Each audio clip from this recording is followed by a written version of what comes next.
información, Luis, y después vamos a bajarla, digamos, esta es la información fría en cuanto al transporte público. Vos fíjate, el 13 de marzo, Sí. antes de que empiece todo este tema de cuarentena, de COVID y demás, 4.364.469 personas Sí. se trasladaban en transporte público. Empieza la cuarentena. Empieza la cuarentena, fíjate, 735.000 el 20 de marzo. Brutal caída. El sablazo que todos hablan. Totalmente. Una semana después todavía más.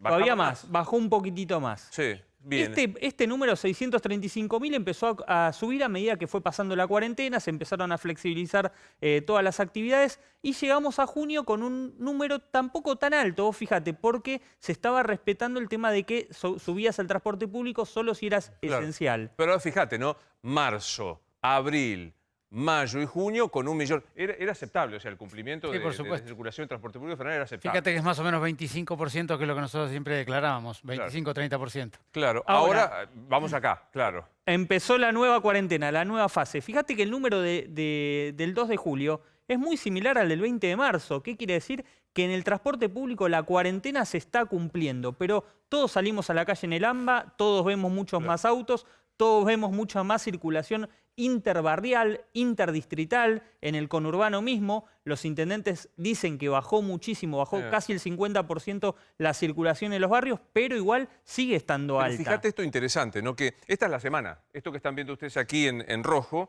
es la semana que Claro. estamos transitando. Día a día, 29, 30, 1 y 2, va bajando. Digamos, ¿es aceptable este nivel para el martillazo, digamos, que se Sí, espera? por supuesto, si vos mirás, en realidad los días que empezó verdaderamente la nueva etapa es a partir del miércoles, ¿no es cierto? Sí. Si vos mirás más o menos son datos...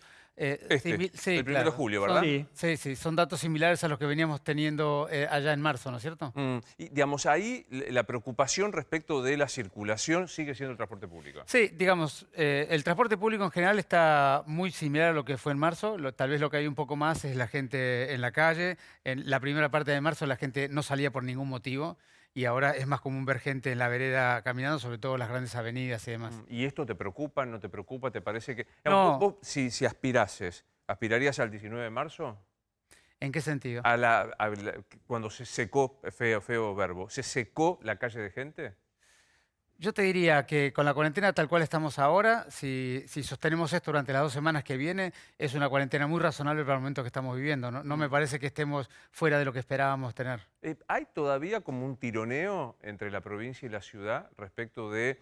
¿Te acuerdas cuando empezamos, no? O sea, acusaban a la ciudad que era el mapita rojo. Ahora la provincia que tiene más... ¿Sí o crees que se zanjó esta discusión? Yo te diría, desde nuestro lado o nuestra mirada, tironeo no hubo nunca. Hubo perspectivas y miradas y descripciones políticas públicas, pero tironeo no hubo nunca. Y tampoco lo hay ahora. Nosotros siempre nos sentamos en la mesa entre los 3 ministerios, siempre dialogamos las políticas públicas, luego tuvimos diferentes modalidades de implementación de la política pública a cada lado, pero también tiene que ver eso con la realidad sociodemográfica, cultural que tiene cada una de las jurisdicciones. Sí. Gustavo. Ahora, si pudiésemos volver a ver esos números, hay una suerte de correspondencia entre actividad económica y circulación. Claro. Casi parece obvio, pero vos decís, el gran sablazo de marzo se tradujo en un abril horrible. Mayo y junio mejoraban un poquito, ¿por qué? Porque había más circulación, lo que nos contaba Nacho. Directamente. Entonces, un poco la pregunta que lleva implícita la respuesta es que julio parece que va a traer de nuevo una caída en lo económico en virtud de que la circulación baja. Pero aprovecho Sí, para claro. hacer una pregunta a Fernán. Mencionabas el nivel de ocupación de UTI público y privado en la Ciudad de Buenos Aires, 51 y creo que 56 dijiste. Ojalá que no suceda, pero supongamos que eso va al tope. ¿Qué pasa con la distribución, digamos, de pacientes entre público y privado si alguno se satura primero? Nosotros lo hemos hablado mucho, tenemos una reunión semanal con todo el subsector público de la Seguridad Social y hemos hablado muchísimo y estamos trabajando en coordinar y colaborar.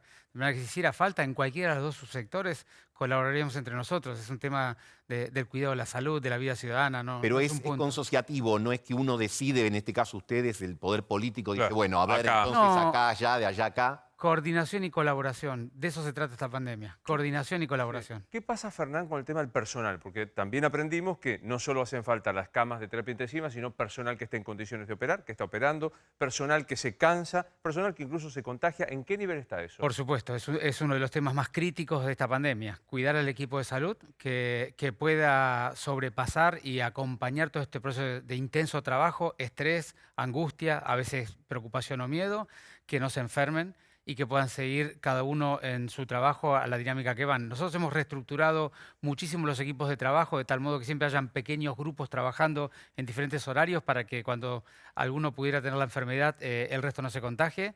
Hemos agregado, para que vos tengas una idea nomás, al día de hoy cerca de un poquito más de 1.800 enfermeras en el sistema público, más de 800 médicos y más de 200 kinesiólogos y alrededor de 300 otros auxiliares del sistema de salud y del equipo de salud. Y además estamos trabajando hace más o menos 3 o 4 semanas en testear sistemáticamente todas las semanas con los test rápidos a todos los trabajadores del sistema de salud. Hemos identificado una cantidad entre el 2 y el 3% estaban seropositivos, es decir, tenían ya defensas para la enfermedad.